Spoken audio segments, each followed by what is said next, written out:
안녕하십니까. 오늘 12-2번 강론의 제목은 숨어있는 죄인과 드러난 죄인. 숨어있는 죄인과 드러난 죄인이라는 제목으로 말씀을 나누겠습니다. 지난 12-1번 강론에 이어서 나머지 뒷부분의 이야기를 증거하려고 하니 12-1번 강론을 듣지 않으신 분들은 이해가 되지 않으므로 먼저 가셔서 12-1번 강론을 듣고 오시기 바랍니다. 숨어있는 죄인과 드러난 죄인, 이 두 죄인의 실상을 보여주는 세 번째 케이스의 말씀을 읽어드리겠습니다. 요한복음 8장 3절로 11절의 말씀입니다. 서기관들과 바리새인들이 간음 중에 잡힌 여자를 끌고 와서 가운데 세우고 예수께 말하되, 선생이여, 이 여자가 간음하다가 현장에서 잡혔나이다. 모세는 율법에 이러한 여자를 돌로 치라 명하였거니와 선생은 어떻게 말하겠나이까? 저희가 이렇게 말하면 고소할 조건을 얻고자 하여 예수를 시험함이로라. 예수께서 몸을 굽히사 손가락으로 땅에 쓰시니 저희가 묻기를 맞이 아니하는지라. 이에 일어나 가라사대, 너희 중에 죄 없는 자가 먼저 돌로 치라 하시고 몸을 굽히사 손가락으로 땅에 쓰시니 저희가 이 말씀을 듣고 양심의 가책을 받아 어른으로 시작하여 젊은이까지 하나씩 나가고 오직 예수와 그 가운데 섰는 여자만 남았더라. 예수께서 일어나사 여자 외에 아무도 없는 것을 보시고 이르시되, 여자여, 너를 고소하던 그들이 어디 있느냐? 너를 정죄하는 자가 없느냐? 대답하되, 주여, 없나이다. 예수께서 가라사대, 나도 너를 정죄하지 아니하노니 가서 다시는 죄를 범치 말라 하시니라.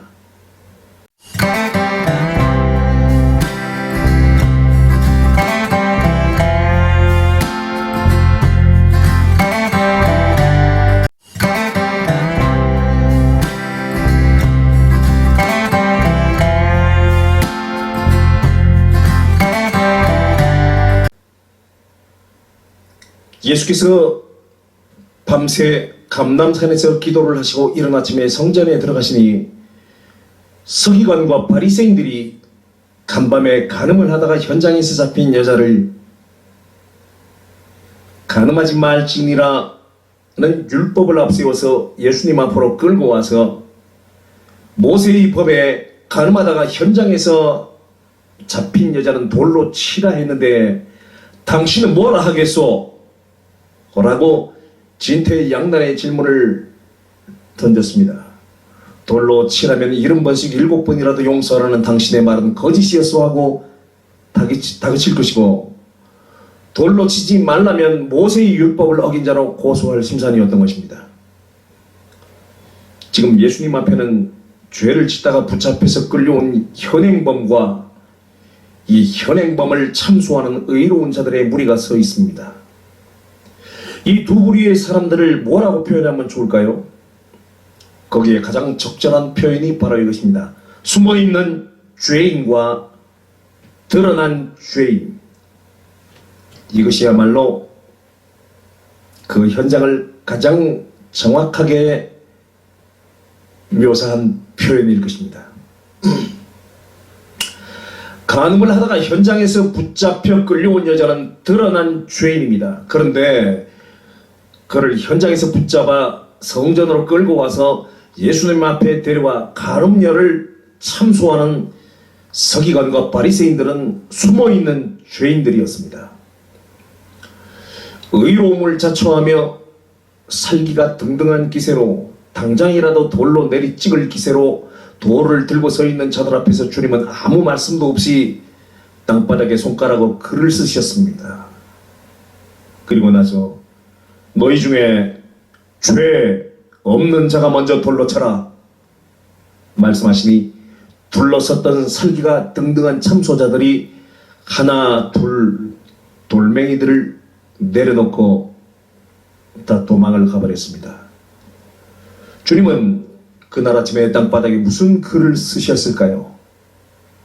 그것은 아마도 둘러서서 죄인을 돌로 치겠다고 큰 소리를 치는 숨어있는 죄인들의 은밀한 죄목들을 아마도 구체적으로 쓰셨을 것입니다. 땅바닥에 쓰는 글을 읽어보니 자기만이 아는 은밀하고도 추악한 죄를 너무나 정확하게 현장을 목격한 사람처럼 쓰시니 기겁을 하고 양심의 가책을 받아 도망을 간 것이었습니다. 하나님 앞에서는 드러나지 않을 죄가 없습니다. 하나님 앞에서는 드러난 죄인이나 숨어있는 죄인이나 마찬가지일 뿐입니다. 여러분, 이것은 단순한 사건이 아닙니다. 하나님 앞에는 오직 두 죄인의 그룹이 있을 뿐입니다. 숨어있는 죄인과 드러난 죄인. 의인은 없나니 한 사람도 없습니다. 아니, 하나님은 태초에 인간을 지으실 때부터 인간을 의인으로 지으신 적이 없습니다. 죄를 지을 수 있는 불완전한 인격체, 죄성을 가지고 있는 의지적 지성체를 지으셨기에 인간은 잠재적으로 죄인일 뿐이며 언제든지 그 속에 있는 죄성이 행동으로 나타나 죄인으로 드러날 수 있는 존재일 뿐이므로 하나님의 눈으로 보여지는 인간은 단지 숨어있는 죄인들일 뿐인 것입니다. 시편 51편 5절의 말씀을 보면 내가 죄악 중에 출생하였으며 모친이 죄 중에 나를 잉태하였나이다라고 고백하고 있습니다. 그러나 자기의 죄를 숨기고 자신은 죄가 없다고 주장을 하면 하나님과 관계가 끊어지고 드러난 죄인이 되어서 그 발 앞에 엎드려 나는 죄인입니다라고 고백하며 눈물을 흘리는 자는 불쌍히 여김과 함께 죄사함을 받는 은총을 얻게 될 것입니다. 의인은 없나니 한 사람도 없습니다. 하나님은 의인을 지으신 적이 없습니다. 행동으로 죄를 짓지 않은 자도 모두 잠재적 죄인일 뿐입니다. 방바닥에 똥을 퍼질러 싸지 않는 자라고 똥이 없는 깨끗한 자가 아닙니다. 아무리 깔끔한 척 유난을 떨어도 그 인간 역시 몇 시간 후면 치과에 가서 줄방구 3번 끼고 퍼질러 싸야 되는 똥주머니 인생인 것입니다. 뭘 다 같은 입장이면서 뭐 옳고 의롭고 죄인이고 따질 필요가 없습니다. 예수님의 불꽃 같은 눈앞에서 은밀한 죄악이 낱낱이 드러나고 양심의 찔림을 받아 숨어있던 죄인들은 돌멩이를 슬그머니 내려놓고는 눈썹이 휘날리도록 모두 도망을 가버리고 말았습니다. 참소자들이 다 도망을 가고 나서 성전 안에는 주님과 여인만 남았습니다. 그때 주님께서 여인에게 물으셨습니다. 여자여, 너를 고소하던 자들이 어디 있느냐? 너를 정죄하던 자들이 어디 있느냐? 없나이다. 나도 너를 정죄하지 아니하노니 가서 다시는 죄를 범치 말라고 말씀하셨습니다. 그러니까 죄를 짓다가 현장에서 붙잡혀 죄인으로 드러나고 정죄받은 자는 용서를 받았다는 말씀입니다. 그리고는 예수님께서 성전 종탑으로 뛰어 올라가셔서 조금 전에 돌멩이를 내려놓고 도망가던 자들을 향해서 야들아, 너희들의 죄들도 나는 용서하지 않는다이다이다이다이 그러셨습니까? 잘 기억하시기 바랍니다. 드러난 죄인이 되어 참소받은 죄인은 불쌍히 여김을 받고 용서를 받았으나 자신의 죄를 숨기고 숨어있는 죄인 주제에 의로운 척하며 형제를 참소하고 정죄한 자는 결단코 주님께서 용서하지 않으신다는 사실을 말입니다. 선악과를 따먹고 죄를 지은 현행범인 아담과 하와는 하나님의 불쌍히 여김을 받고 용서를 받았으나 선악과는 먹지 말라 명하신 율법을 앞세워 아담과 하와를 죄짓게 만들고 참소하며 숨어있던 죄인 사탄은 정죄를 받았습니다. 이것이 성경이 말씀하고 있는 핵심인 것입니다. 드러난 죄인은 용서를 받지만 숨어있는 죄인은 용서를 받지 못한다는 이 사실, 이것이 바로 성경의 핵심 중에 핵심입니다. 우리는 죄를 지었으나 우리는 죄를 지었거나 안 지었거나 할 것 없이 무조건 우리는 모두 다 죄인입니다. 의인은 없나니 한 사람도 없습니다. 하나님은 의인을 지으신 적이 없습니다. 그런데 아담과 하와가 선악과를 따먹기 전에는 의인이었다고 말하는 것은 성경을 깊이 보지 못한 사람들의 실수인 것입니다.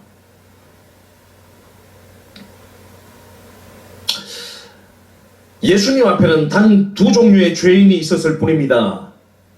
가늠하다가 잡힌 여인은 드러난 죄인이요, 가늠하다가 현장에서 붙잡힌 여인을 끌고 와서 가늠하지 말라는 율법을 앞세워 그 여인을 참소하던 바리새인들은 숨어있던 죄인들이었습니다. 바리새인들은 가늠하지 말라는 율법을 앞세워 여인을 참소하며 자기들은 의로운 자로 자처하며 여인을 돌로 치료하였지만 그들은 숨어있는 죄인들이었습니다. 먹지 말라고 명령하신 선악과를 따먹고 죄인이 된 인간들, 아담과 하와는 드러난 죄인이었지만 인간에게 선악과를 먹이고 참소한 사탄은 숨어있는 죄인이었습니다. 사탄은 선악과는 먹지 말라는 율법을 앞세워 인간에게 선악과를 먹였고 먹은 것을 참소했습니다.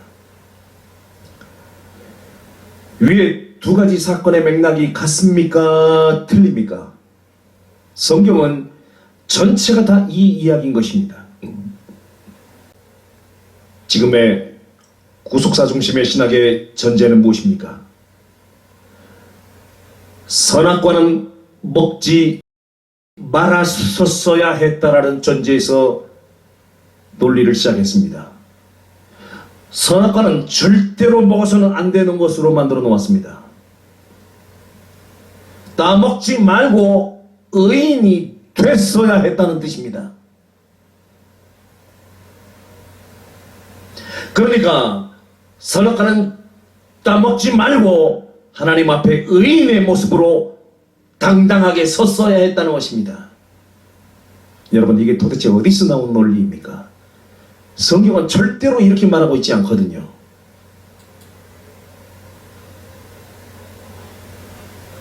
성경이 무엇이라고 말씀하고 있습니까?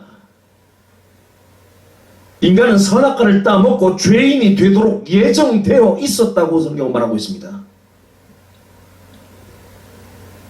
선악과를 따먹고 흠 있는 죄인이 되어 그리스도를 통하여 구속되어지고 값없이 하나님의 사랑과 은혜를 얻는 구원과 풍성한 은혜로 인하여 하나님의 은혜를 찬미하고 그리스도 안에서 연합되어지도록 창세전에 이미 예정이 되어 있었다고 성경은 말씀하고 있습니다. 그러므로 인간은 선악과를 따먹지가 않을 수가 없게 되어 있었습니다. 그러면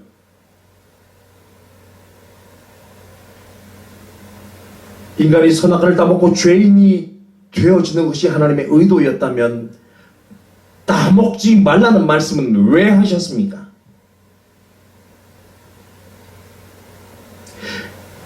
그래야만 따먹는 것이 죄가 되어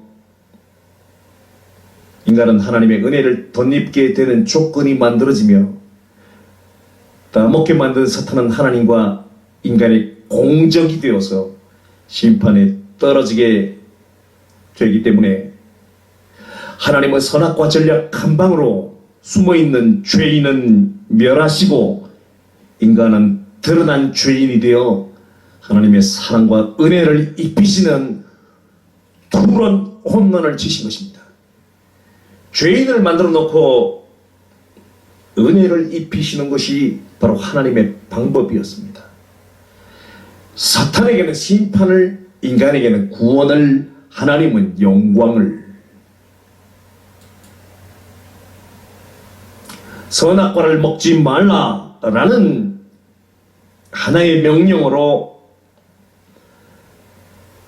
하늘에서 하나님을 반역하고 이 땅에서 하나님을 반역하던 사탄은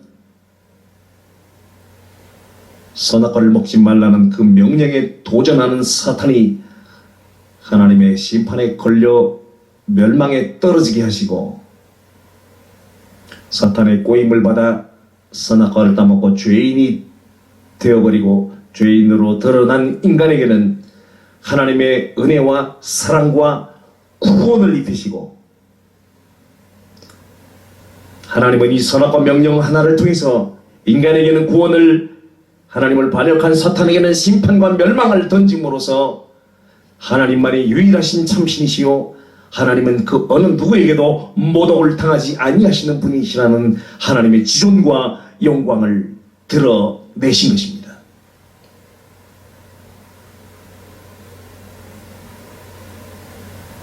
여러분, 하나님 앞에서 모든 존재는 숨어있는 죄인과 드러난 죄인, 단 두 종류의 죄인이 있을 뿐입니다. 어떤 두 사람이 성전에 기도하러 올라갔습니다. 한 사람은 바리새인이요, 한 사람은 세리였습니다. 한 사람은 자칭 의인 바리새인이었고, 한 사람은 모든 사람들이 손가락질을 하는 죄인 세리였습니다. 근데 이 두 사람이 성전에 기도를 하러 올라갔는데 바리새인은 이렇게 기도합니다. 오 할렐루야, 나는 저 죄인 세리와 같지 않음을 감사합니다. 할렐루야. 이 지랄을 하고 있었어요. 근데 세리는 하늘을 향해 두 손을 들고 감히 고개를 들지 못하고 눈물이 범벅이 된 모습으로 무릎을 꿇고 하나님 나를 불쌍히 여기소서, 통곡하며 하나님 앞에 꼬꾸라져 울었습니다. 그런데 세리는 은혜를 받고 바리새인은 하나님의 정죄를 받습니다.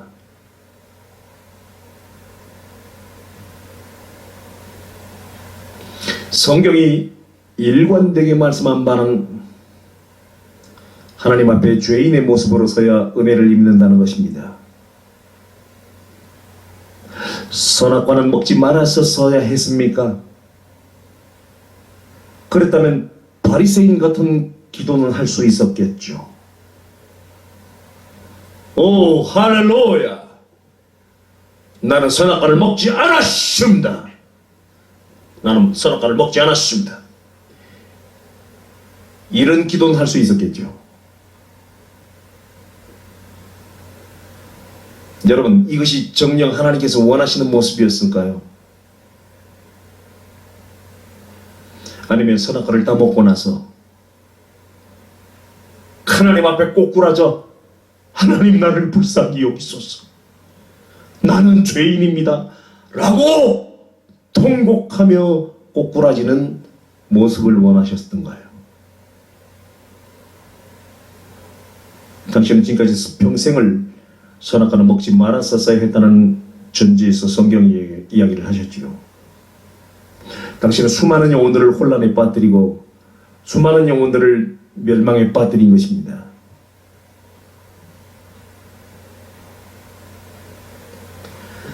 선악과는 따먹지가 않을 수 없었던 하나님의 비밀 전략이었습니다.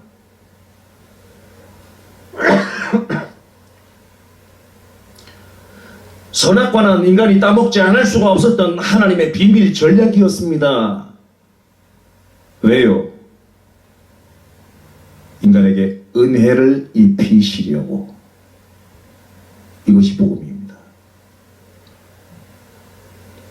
인간이 선악과를 먹으면 사탄은 멸망을 당하고 인간은 하나님의 사랑과 은혜를 덧입습니다.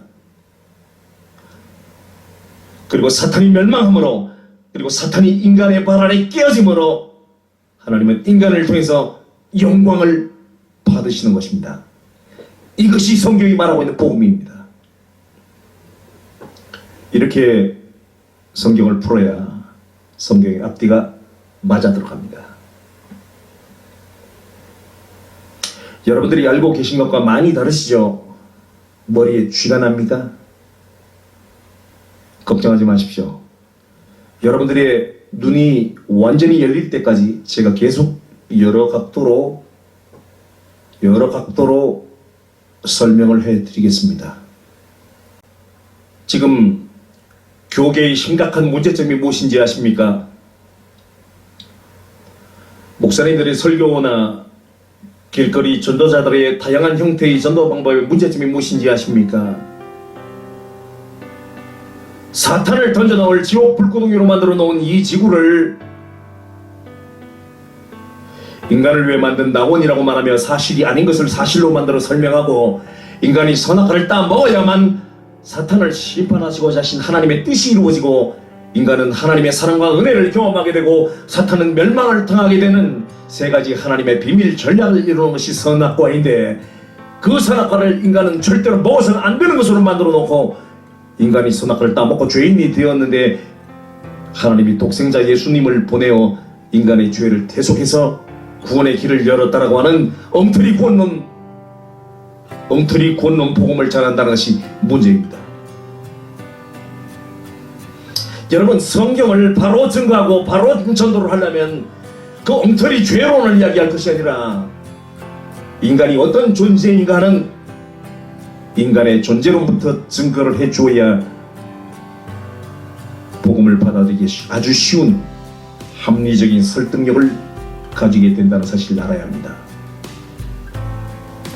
복음을 쉽게 합리적이고 논리적으로 받아들이게 만들려면 반드시 세 가지를 먼저 증거해야 됩니다. 첫째, 창세전에 하늘에서 있었던 천사들의 반역사건, 하늘에서 천사들이 하나님의 유일신 되심을 부정하고 누구든지 신이 될 수 있다고 주장하는 천사들의 반역사건이 있었다는 것과, 하나님께서 그 반역한 천사들을 멸하기 위해서 천지를 창조하시고 사탄을 던져놓을 지옥 불구덩이로 이 지구를 만드셨다는 사실을 이야기하고, 그 반역한 천사들을 심판할 하나님의 대리 심판자로 하나님의 형상을 닮은 인간을 지어 놓으셨다라고 하는 인간의 그 존재론적인 근원을 드러내면, 선악과를 먹음으로 발생한 인간의 죄 문제는 단지 하나님의 유일신 되심을 부정한 사탄을 심판하심으로 하나님의 영광을 드러내시고, 인간에게는 하나님의 사랑과 은혜를 경험시키는 방편이 되어지고 사탄에게는 하나님의 심판을 집행하시는 하나님의 비밀 전략일 뿐이라는 것을 알게 되고, 인간에게 주시는 구원의 의미를 정확하게 이해를 시킬 수가 있으므로 사람들이 왜 예수를 믿어야만 하는지 쉽게 이해를 시킬 수가 있게 되어지는 것입니다.